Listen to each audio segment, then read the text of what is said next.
Welcome to a very special program. This is Mahaprabhu's Leelas program. This is our pre-celebration for Gaur Purnima, which is coming on March 17th. Today is a very special day. Today we have 4 devotee families presenting Mahaprabhu's pastimes. First, we have Abhay Prabhu and Rohini Mataji. Hare Krishna Prabhu and Mataji. Hare Krishna Mataji. Hare Krishna, thank you so much.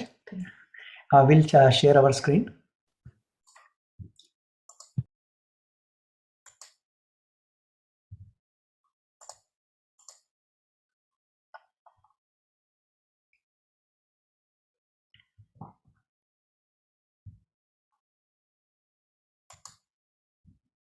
ओम अज्ञानतिमिरन्धस्य ज्ञानाञ्जनशलाकाय चक्षुरुन्मिलितं येन तस्मै श्रीगुरुवे नमः।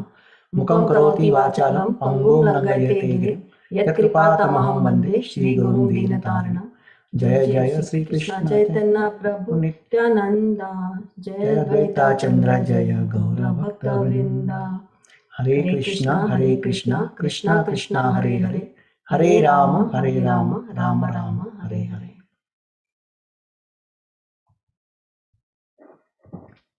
Thank you, Satyasara Prabhu, Jai Subhadra Mataji and Veena Mataji for giving this opportunity for my purification. We are going to talk about a beautiful pastime of Lord Chaitanya giving mercy to the dog.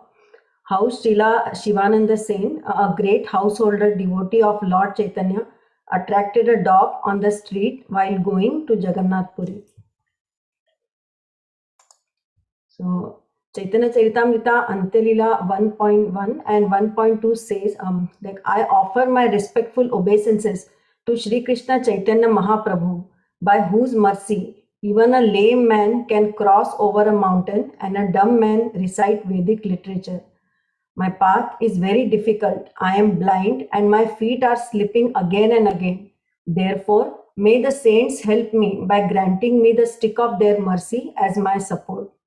So by Lord's mercy, anything is possible. So this pastime talks about how merciful Lord Chaitanya Mahaprabhu is. In Chaitanya Leela, Shivananda Sen was an exemplary grahastha. Shivananda Sen had 3 sons, Ramdas, Chaitananda Das, Paramananda Das.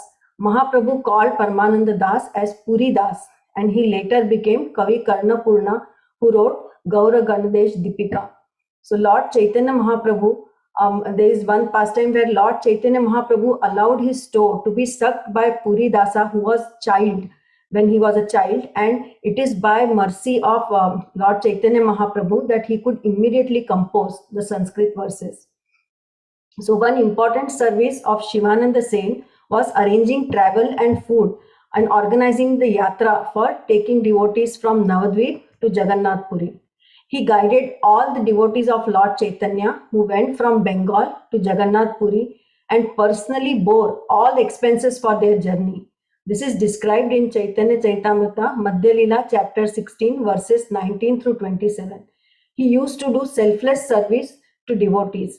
And that service was earlier done by Vasudev Datta. But Mahaprabhu himself said that Vasudev Datta, since he spends money lavishly, so you should take this service to supervise this expenditure.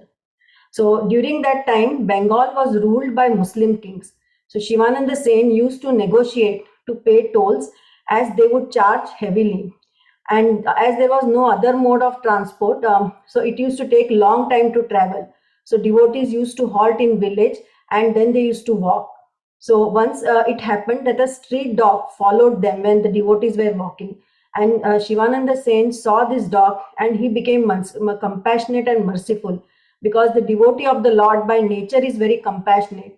So when the ferryman said that I will not take the dog in my boat, then Shivananda Sen said, I will double pay you the money. So he double paid just to take across the dog. So, and he was personally taking care of the dog, giving him prasadam. And the dog was also associating with the devotees. He used to sit with them in Katha, in Bhagavatam class. The dog was walking with them. So one time when Shivananda Sen came home in the evening, the dog was missing. So he asked devotees, where did the dog go? And no one knew. And then Shivananda Sen sent around 10 to 20 men to search for the dog. And he was very sad that the dog is not there. It's not because he was attached to the dog, but because he thought that the dog is missing the opportunity to hear Harinam and is also missing the opportunity for the spiritual progress.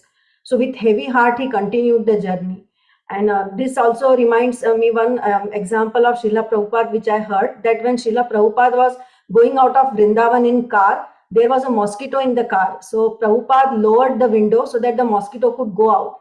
The devotee who was sitting with Srila Prabhupada thought that Prabhupada did this because mosquito was bothering him. So, but Srila Prabhupada said to the devotee, no, he was not bothering me, but he is living here in the Vrindavan, and I don't want to take him out of Vrindavan. So that was the compassionate nature of Srila Prabhupada. He was even thinking welfare of this mosquito, spiritual welfare of the mosquito. So Shivananda Sen was disturbed when he saw that the dog was not there, and then they finally reached to Puri, and to their amazement, they saw a dog sitting next to Chaitanya Mahaprabhu.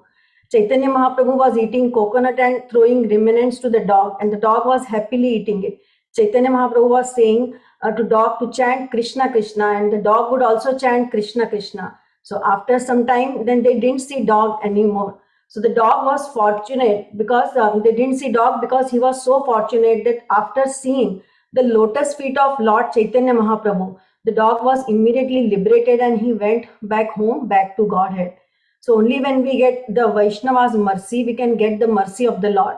So instead of directly asking for the mercy of the Lord, if we simply become dog in the house of a Vaishnava, that means we serve them menially, then that's how we become the recipient for the mercy of the Lord. A spiritually advanced person sees everyone by its spiritual identity, as stated in Bhagavad Gita 5.18. So by taking shelter of such a devotee who is spiritually advanced, we can make our life successful. Adi Leela 10.1 beautifully describes that, let me repeatedly offer my respectful obeisances unto the bees-like devotees who always taste the honey of the lotus feet of Lord Chaitanya Mahaprabhu. So Sri Chaitanya Mahaprabhu's Sankirtana movement is so strong that even a dog-like non-devotee can gradually become a devotee by association of the devotee of Lord Chaitanya. The dog who began to follow Shivananda Sen ultimately went to see Chaitanya Mahaprabhu and was liberated. Similarly, the dogs and cats in the household of Srivasa were also liberated. In Ananta Leela, the first chapter, the dog tells about how this dog later attained salvation by his association. So the realizations that I had, two realizations that I had from this is, the Lord's devotees are like honey bees, as we mentioned earlier. They taste the sweetness of the Lord, and they give nectar to everyone through their association. So this is how they are able to distribute that sweetness, because they have tasted it, and they have tasted it because they have performed sincere sadhana, and because of that they became a recipient of the mercy of Guru and the Lord. So according to sadhana, we get our vision. So there are 9 stages of bhakti, but the first stage is Shraddha. So I was thinking how with association dog got the mercy, because though he was a dog, but he was faithful towards his master. So that was his first qualification, that he had faith, and then he he had the sadhu sangha, and because he had the sadhu sangha, so he got liberated. And for us, like I was thinking about me, like we may have the association. I have been fortunate enough to be in association of devotees for a long time, but unless and until the enough faith is developed, then we cannot move further. We cannot take full advantage of that association, because that faith is not there. And then the anartha nivritti cannot happen, and anartha nivritti is not there, then we cannot have that taste of what we cannot get rid of our lower nature. So though dog is an animal and it is considered to have lower nature, but when such dog is trained under spiritual master, he completely surrenders to his master unconditionally with faith. So because he has faith in that master. So I have seen personally how dogs love their masters unconditionally and with faith. So because they are dear to master, and they receive the mercy of them. So simply if we associate with devotees with faith and perform sadhana under them, then we get some chance of tasting that nectar and receiving mercy. The street dog, on the contrary, is independent, so he keeps acting as per his lower nature and he suffers in the end. And another realization is the devotees see everyone with compassion because they have realized the knowledge that they are receiving from the spiritual master. So their knowledge is not simply by reading scriptures, but it is the realized knowledge. They are able to develop that compassion. So only attaining knowledge is not sufficient. But when we realize this knowledge through sincere sadhana under bona fide spiritual master, we can make genuine spiritual progress. So I realize I need to work on my sadhana. Only then, with faith, then I can get rid of anarthas and develop the real compassion. Please forgive me for my mistakes and any offenses that I might have committed. Passing to Abhay, Prabhu. Hare Krishna. So I just like to add a few points and understanding that I learned from this. First of all, the association matters. We all have seen a mold. We've seen plastic or metal being molded into various shapes. Similarly, our association also works like a mold. Our consciousness follows the association and changes accordingly. If we are in good association, we make progress and make good decisions. But if we are in bad association, we make bad decisions and unauthorized actions, etc. Like Keikei is a good example, who was affected by the evil-minded Manthara and make bad decisions. So, in the Chaitanya Charitamrita, Madhya Leela 22:54 beautifully says that Sadhu Sangha, Sarva Shastre Kai, Lava Matra Sadhu Sange, Sarva Siddhi Hai. So, who is a sadhu? A sadhu is one who just wears a saffron cloth, or he just fashions, knotted hair. No, that's not a real sadhu. A real sadhu is one who is fully surrendered to the Supreme Lord. He's surrendered.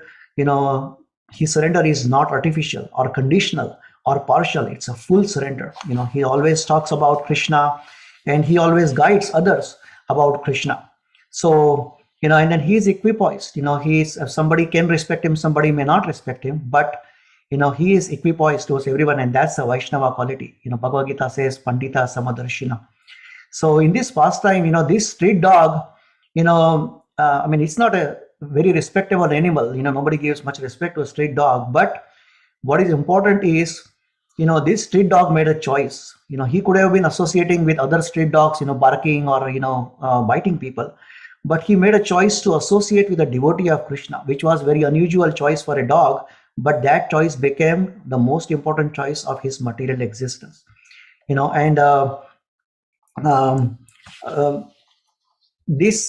That's why this sadhu sangha is very important thing. Our dear Srila Prabhupada has opened this society, International Society for Krishna Consciousness, to everyone.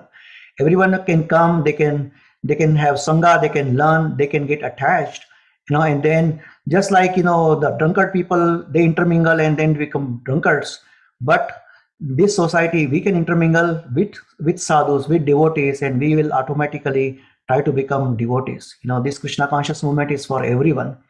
And then all members of this Krishna conscious society must themselves be perfect sadhus in order to give a chance to the fallen conditioned souls. This is the best humanitarian work. Thank you so much. Hare Krishna, Prabhu, Hare Krishna, Mataji. That was a beautiful pastime. Thank you so much for sharing. And so nicely you said about faith develops and how, devotees are compassionate. And Prabhu, you said about association, how important it is. That is really wonderful. Thank you very much, Prabhu and Mataji. Next, we have Naresh Prabhu, Arundhati Mataji, and Adya. Hare Krishna, Prabhu, Hare Krishna, Mataji. Hare Krishna, Hare Krishna, Hare Krishna. Over to you, Prabhu, Mataji. Adya, say.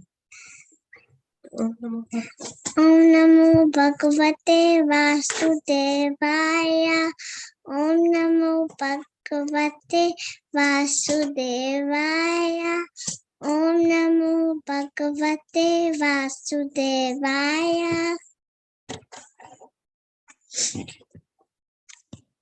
Hare Krishna, everyone. This Chaitanya Charitamrita, Madhya Leela. Previous night, Mahaprabhu visits Lord Jagannatha and takes his permission before he starts going to the forest. You want to say the past time? What this is the This is Mahaprabhu traveling traveling, through the yeah. Jharkhand forest. Yeah, this is about Mahaprabhu traveling through the Charikanda forest. So a night before his travel, he actually goes to Lord Jagannath and takes his permission and starts his journey. But all his devotees started begging him that he should not go alone into the forest, as it is going to be a long journey.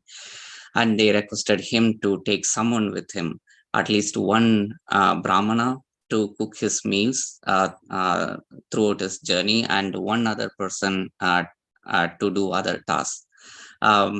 So finally, Lord Chaitanya Mahaprabhu agreed to take Balabhadra Bhattacharya with him.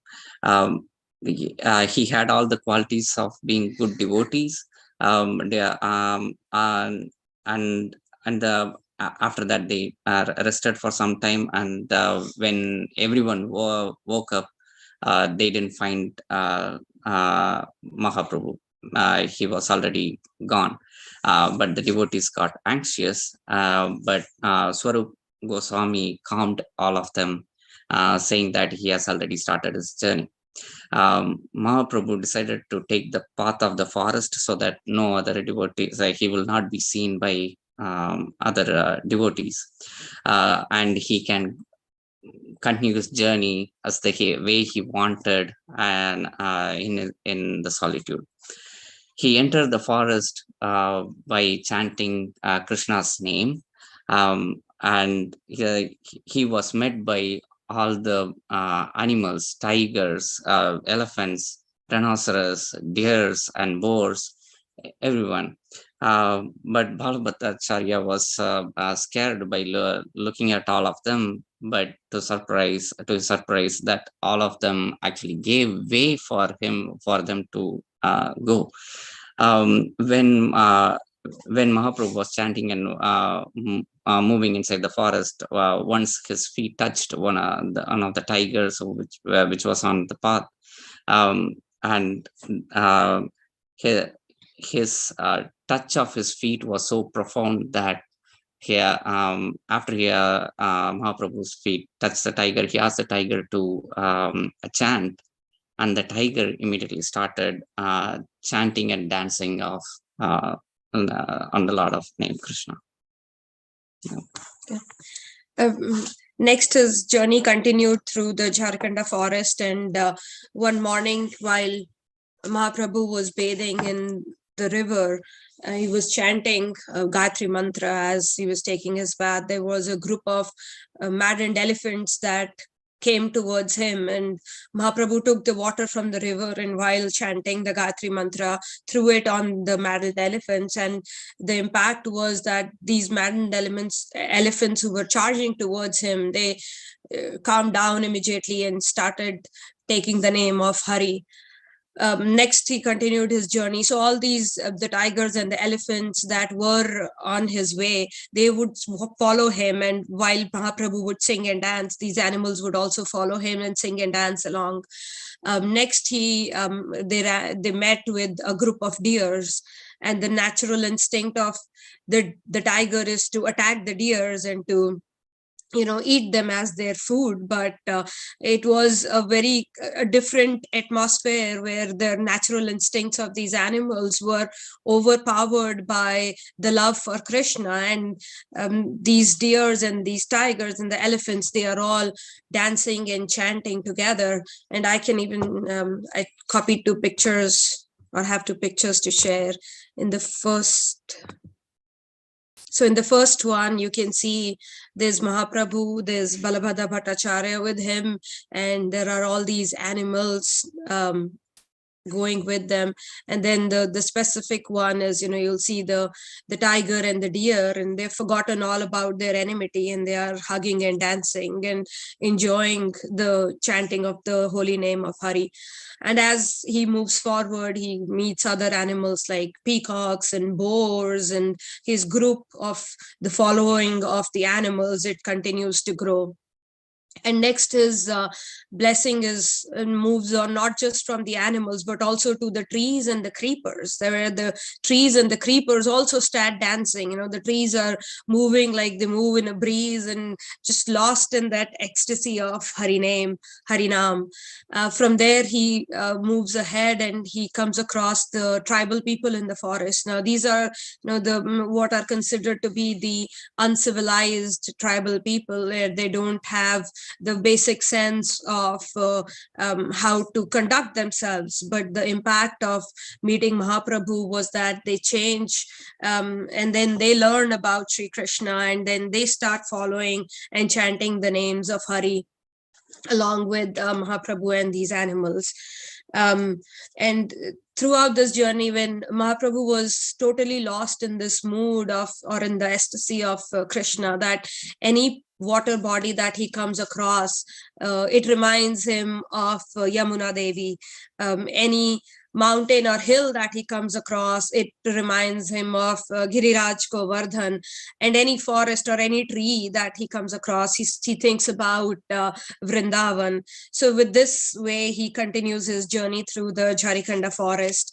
And the last bit of this is what thanks to Satyasara Prabhu, about the most interesting, or the thing that we should learn is how these animals, which we consider to be lower beings than humans, they can come over their natural instinct just by the chanting of the Harinam, that it is definitely possible, and a lesson or an example for us humans to do the same.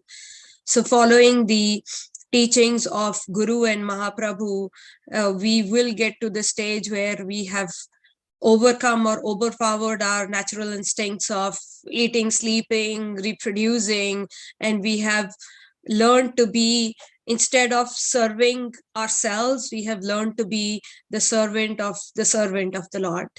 That's all. Hare Krishna. Hare Krishna, Prabhu. Hare Krishna, Mataji. Hare Krishna, Adya. Adya, very, very nicely you said the prayer. And Prabhu and Mataji, so nicely you narrated the pastime. It was just like as if we were really there. And it's so amazing to hear even the animals, the tiger, they just lost their natural instinct and they were glorifying, and they were really so much in devotion. So beautifully you narrated. Thank you very much, Prabhu and Mataji. Next, our third session. Now we have Pushpanjali Mataji narrating the pastime. Hare Krishna, Mataji. Hare Krishna, Mataji. I will start screen share.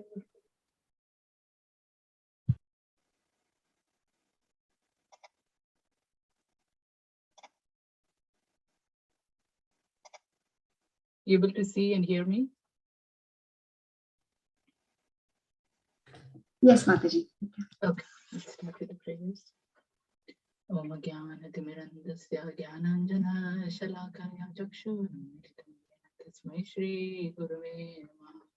Namo Vishnupada Krishna Prasthaya Bhutale Srimate Swami Namaste Saraswati Devi Gauravani Pracharini Nirvishesha Shadare Satare Jai Shri Krishna Chaitanya Prabhu Nityananda Shri Advaita Gadadhara Shivasadi Bhaktavinda.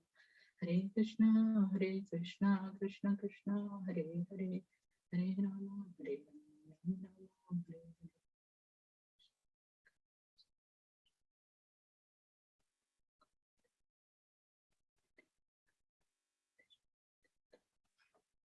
Thank you, devotees, for this opportunity. Thank you, Jasaputra Mataji, Satyasara Prabhu, Veena Mataji, Radha Damodar Prabhu.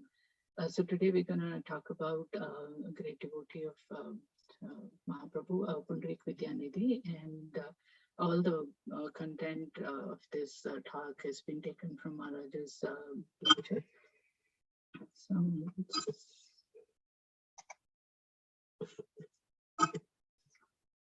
So this pastime is important. Hare Krishna, Mataji. Yes, Mataji. Your volume is a little low. Okay, I'll try to speak up a bit.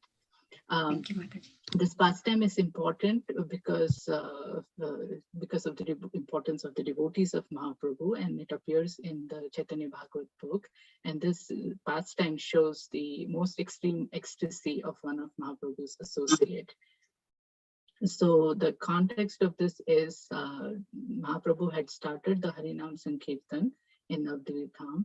So one day after the Kirtan, Mahaprabhu just suddenly starts calling out Pundarik, Pundarik, and tears start flowing from his eyes, and he is crying in separation from this devotee. So the devotees, at that time, they didn't know who Pundarik was, and they start wondering, whom is he calling? Is he calling Lord Krishna? Is he calling somebody we don't know? So they ask Mahaprabhu about him, and they ask him, like, who is he? Then Mahaprabhu tells them that a very great personality is going to come to Navadvip, but none of you will be able to recognize him. So because Mahaprabhu was calling him with that ecstasy, Pundarik Vidyanidhi is drawn to Mahaprabhu, and he comes to Navadvip Dham. But I'll give a little background about him. So Pundarik Vidyanidhi was born in a village near East Bengal, near the Chattagram area. He was a very wealthy devotee, and he was a great devotee of Mother Ganges, and he worshipped Mother Ganges because he knows the Mother Ganges flowing from the lotus feet of Lord Krishna, and the ambrosial nectarian love of Krishna is present in the water of the Ganges, and she has descended to give that love to anybody who takes bath in her, worships her. So Pundarik Vidyanidhi, he comes to Navadvip Dham, and he has a house near the Ganges.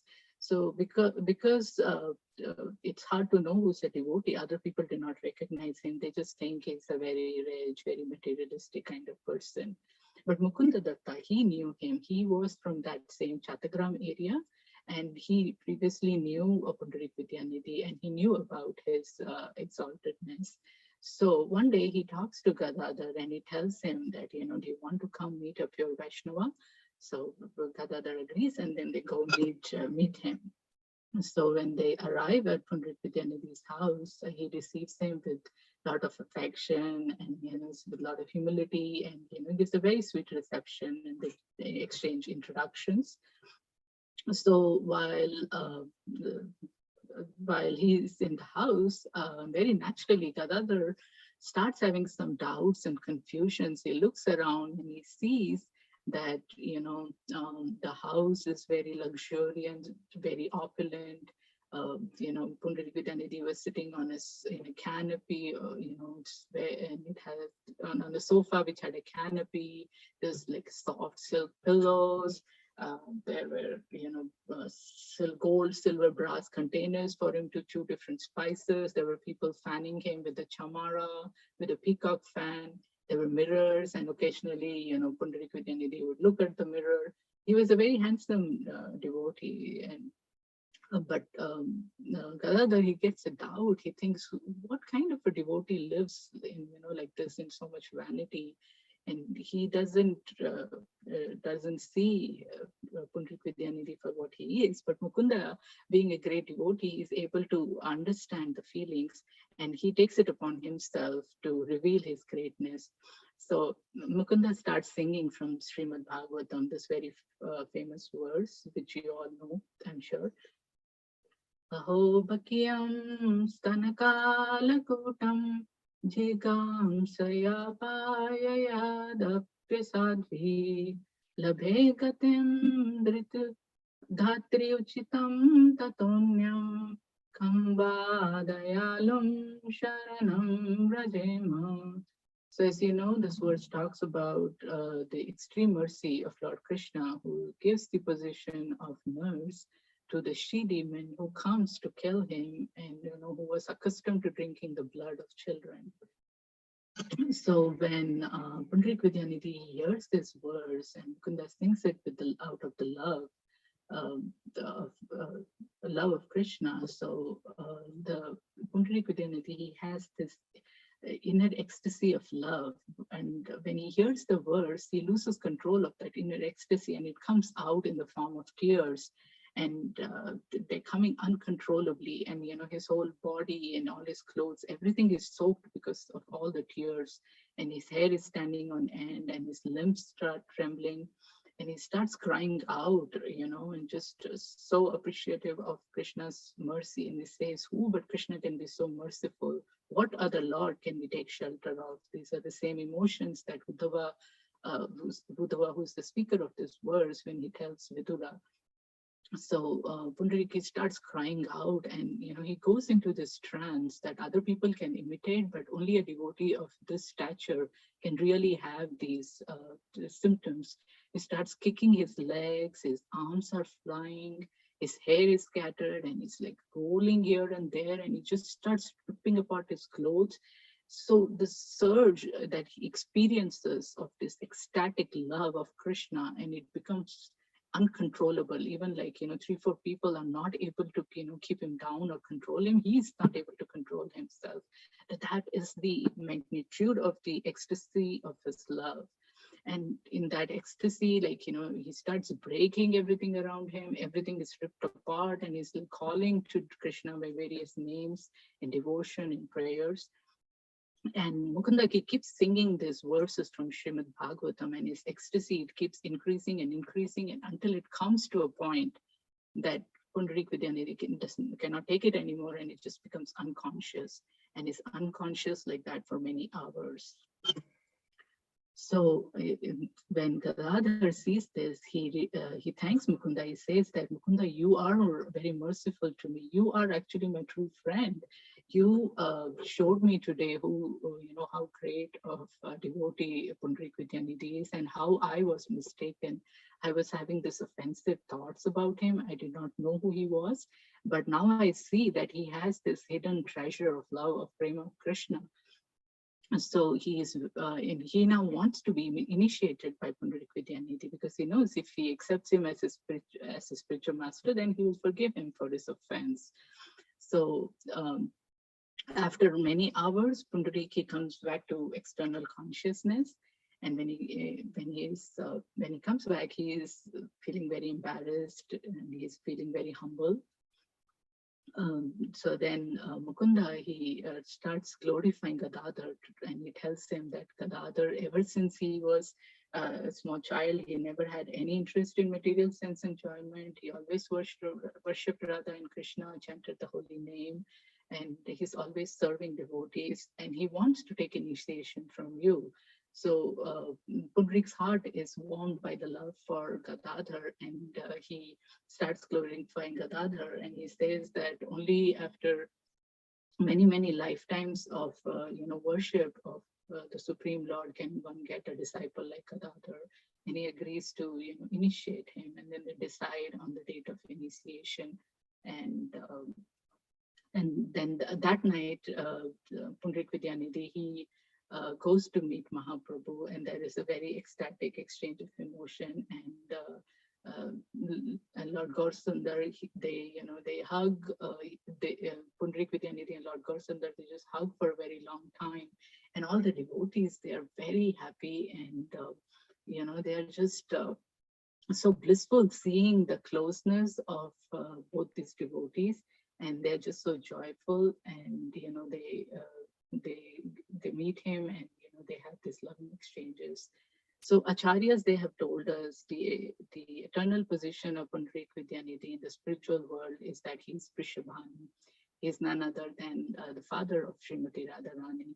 And Lord Gaurasundar, in the mood of Radharani, he always respect and loved and served Pundarik Vidyanidhi as his father. He always called him his father. So these are the sweet exchanges between the Lord and his devotees. So the lessons from this pastime is that when Pundarik Vidyanidhi, he hears the verses of Srimad Bhagavatam, the ecstasy of love is awakened, and it becomes totally immersed in that love. So Srimad Bhagavatam, being the literary incarnation of Krishna, has descended in this world to awaken that love of Krishna within us. So when we actually hear these verses or these pastimes from the pure devotee of the Lord, from the pure devotee, that love within their heart gets transferred into our heart. So that is the power of Srimad Bhagavatam.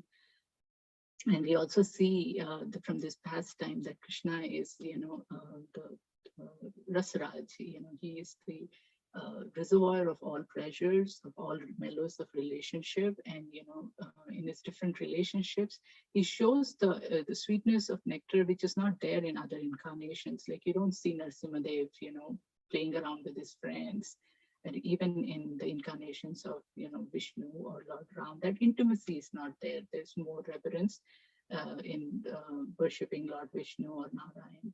But Krishna exhibits and he allows, and he exchanges those sweetness in the Sakya, Vatsalya, Madhurya pastimes, which you don't see in other incarnations. And the final one is that we cannot judge a devotee from the material opulences. It actually takes a pure devotee to know who is the devotee, who is not. So we cannot judge, or at least from my side, I mean, I cannot know who's a devotee, who is not. We can just not know them from their external circumstances. So thank you very much for this opportunity for Shravanam Kirtanam Vishnu Smaranam, and just pray to the devotees for your blessings to be able to hear properly. Thank you so much. Jai Shri Prabhupada, Jai Chaitanya Bhagavat, and all glories to Vrindavan Das Thakur for writing this beautiful Chaitanya Bhagavat. It is said that if you hear Chaitanya Bhagavat 108 times, the love of Godhead is awakened. So all glories to him. Thank you so much, devotees. Hare Krishna. Hare Krishna, Mataji. That was such a beautiful pastime you shared, and so nicely you narrated the loving relation and how they glorified, and so nicely you connected with your realization, the taste, the sweetness of the Lord, the relationships, and how the devotion is so important, and especially the last one where you said Chaitanya Bhagavat is important. It gives so much of devotion. So that's something new I learned. So Mataji, that was very, very beautiful. Thank you so much for narrating the pastime and sharing your realizations. So next, Satyasara Prabhu, over to you. Yeah, thank you, Pushpanjali Mataji. Very nice class, and everybody, whoever has spoken today. Fantastic. So today, now the last but not least is Veena Mataji is going to speak. She has been doing this pre-celebration event year after year, and every week she does Bhagavad Sangha. She always introduces people. Now I have an opportunity to introduce her as a speaker. So today Mataji is going to speak about threefold, the pastimes, beautiful pastime, like Lord Chaitanya travels to Gaya. Then he gets initiated by Ishwara Puri. Then she will also going to talk about, Mother Sachi. Sachi nullifies her offense to Shri Advaita Acharya. All are a wonderful pastime. So she is going to speak. Over to you, Veena Mataji. Thank you so much, Prabhu. Thank you, Prabhu. Thank you, Jai Sabdra Mataji. Thank you, devotees, for giving me this opportunity to serve today. As Prabhu mentioned, the pastimes will be about Chaitanya Mahaprabhu traveling to Gaya and getting initiated by Ishwara Puri. That will be the first one. And then Mother Sachi nullifies her offense to Advaita Acharya. I'll start with the prayers.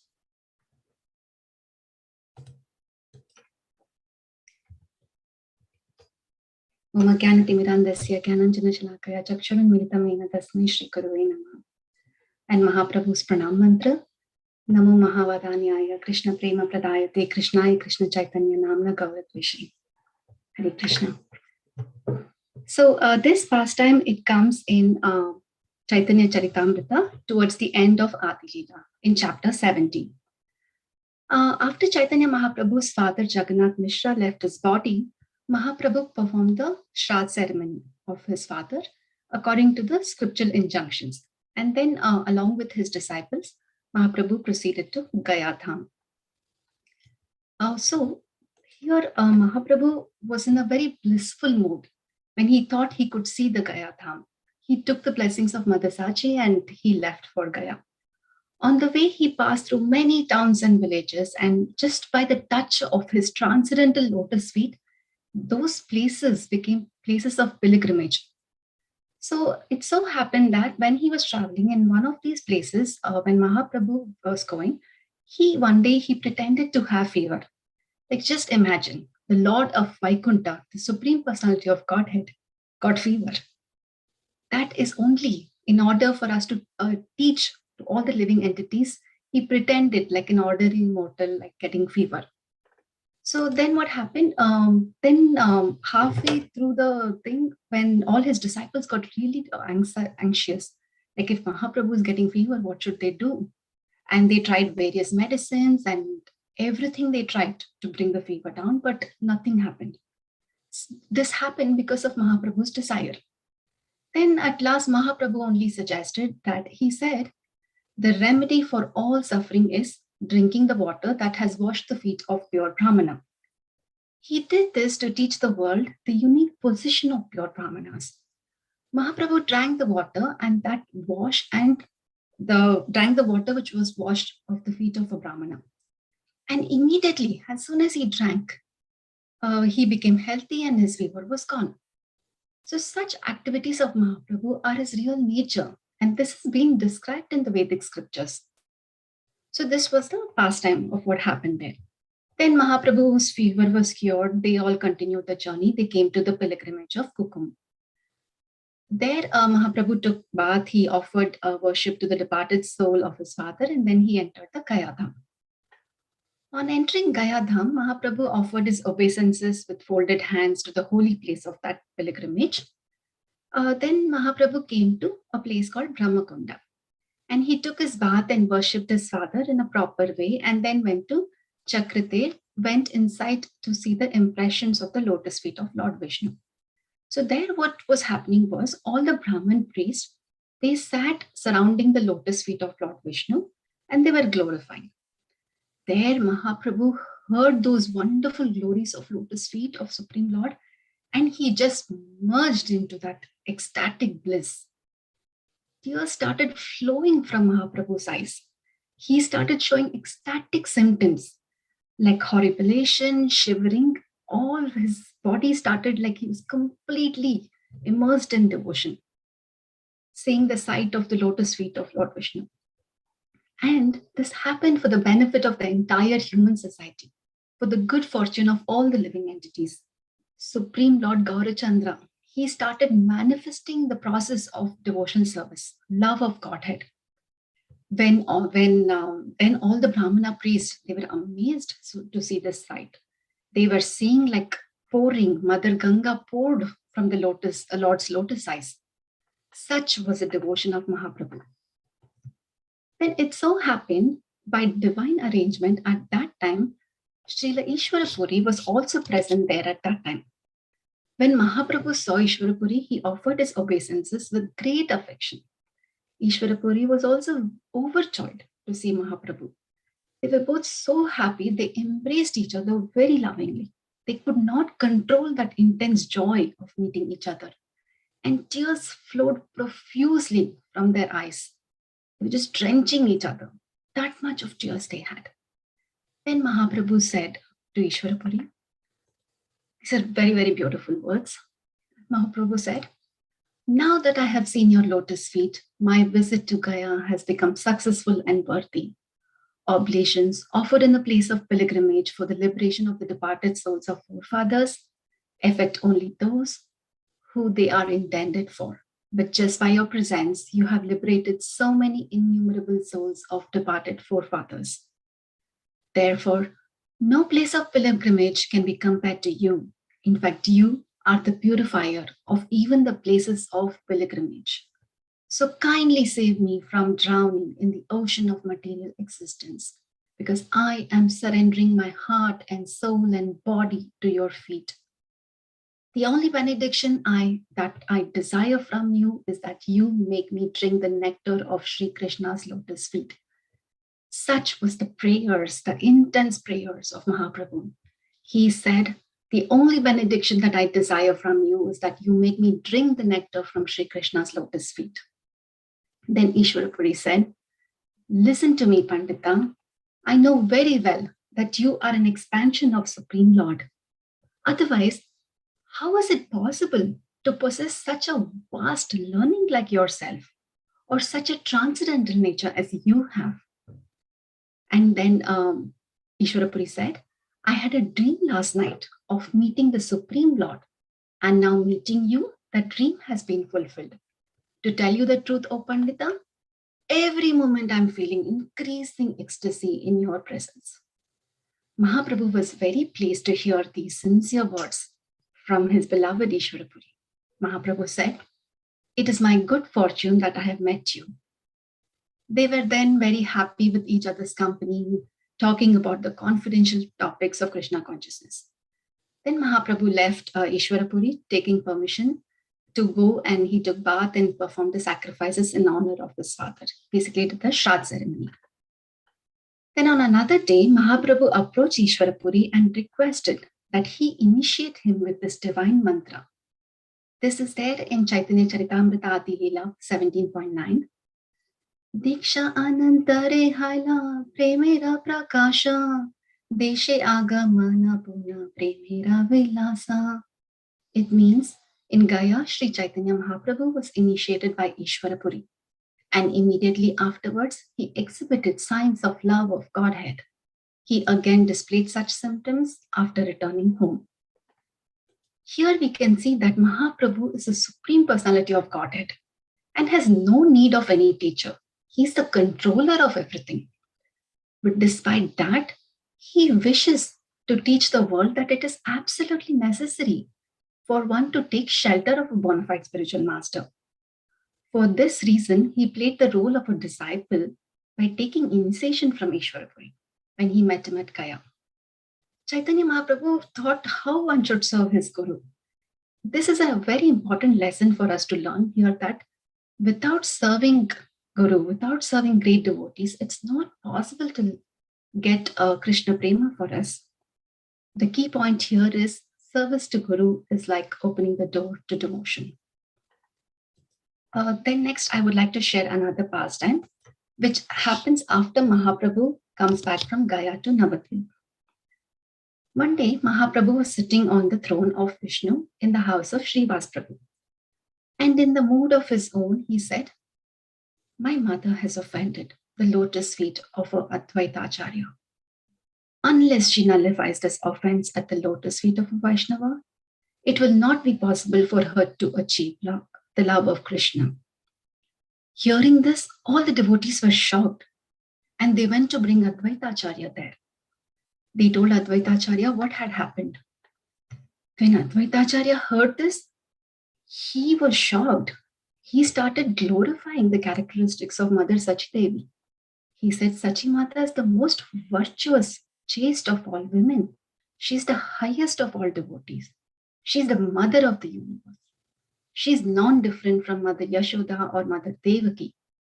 She is the most compassionate and devoted of all living beings." He said this, and then he came to Mahaprabhu. And seeing all this, he was in so much ecstasy, he just fell down on the ground. Then, under the instructions of Lord Chaitanya, Sachi Mata, she immediately took advantage of the situation, and she touched the feet of Advaita Acharya's lotus feet. Chaitanya Mahaprabhu was very pleased to see his mother's action. He said, "Now my mother's offense at the lotus feet of Advaita Acharya has been rectified, and she may have love of Krishna without difficulty." Now we might wonder, what was that offense that Sachi Mata committed? So it so happened that one time, because of her affection for her son, Sachi Mata mentally criticized Advaita Acharya. And no one knew about this except Chaitanya Mahaprabhu, who's her very own son. When her eldest son, Vishwarupa, departed, Sachi Mata was always in pain. Then, like this, when she was in pain of separation, she thought that Advaita Acharya has been the cause for her son Vishwarupa leaving the house. This thought constantly troubled her mind, but she kept her feelings inside because she was for the fear of Vaishnava Aparadh. And what she would do is she would embrace Mahaprabhu, and silently she'll be bearing the pain of her son Vishwarupa's absence. Then what happened when Mahaprabhu also started spending long hours of time in Advaita Acharya's house, this worried Sachi Mata.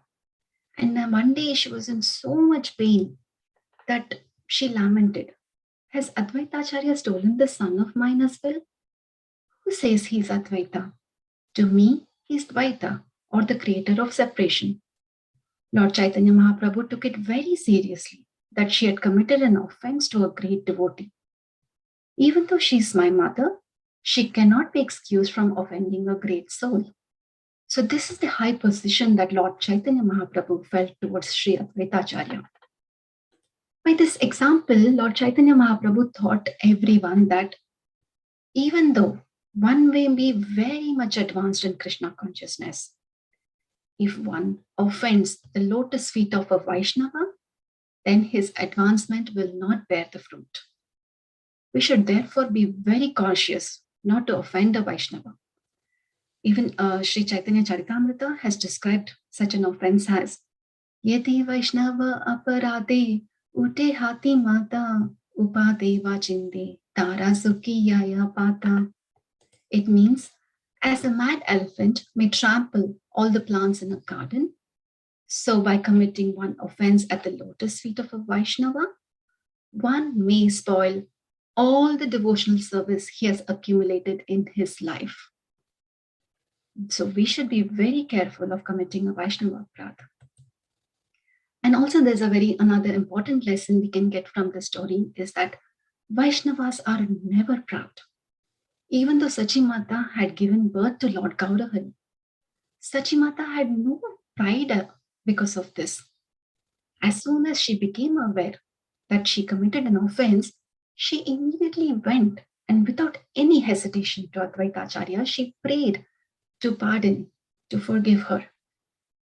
Supreme Lord's own mother, just merely by the thought of offensive thing, when she was in deep pain, and she never even expressed them loudly, she didn't even say anything, she just thought about it.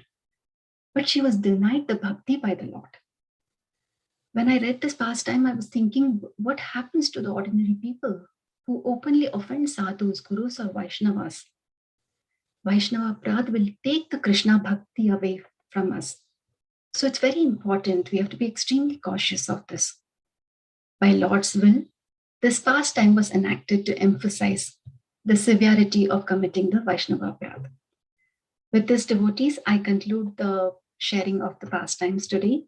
Gauranga Mahaprabhu ki jai, Gaur Purnima ki jai, Srila Prabhupada ki jai, Gaur Premanande, Hari Hari Bol. Thank you, devotees. Hare Krishna, Veena Mataji. It was a fantastic class. So you beautifully narrated Mahaprabhu meeting Ishwarapuri in Gaya and taking mantra initiation. So it was nicely explained. And then you also beautifully explained how Sachimata nullified her offense and highlighting Sachimata's quality.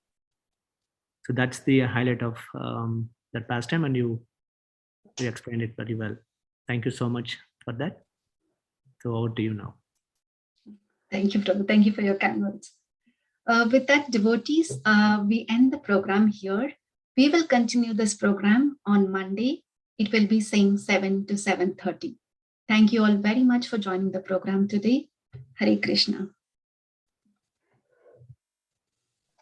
Hare Krishna. Hare Krishna. Hare Krishna. Hare Krishna. Hare Krishna, Prabhu. Hare Krishna, Mataji. Hare Krishna, Prabhuji. Hare Krishna. Hare Krishna, devotees. Hare Krishna. Hare Krishna, Prabhu. Hare Krishna, Prabhu. Hare Krishna, Prashant. Hare Krishna. Hare Krishna. Hare Krishna, Radha Prabhu. Hare Krishna, Veena Mataji. Very nice, nicely you conducted, as usual. Last time was very nice. I mean, I really liked how you narrated it with a lot of emotion, a lot of involvement in the pastime. It was very nice. Thank you, Prabhu. I mean, thank you, really. This pastime really helped me understand a lot of things. Very good. So we'll end here. Yes, Thank Prabhu. you. Hare Krishna. Thank you so much. Thank you, Radha. Hare Krishna.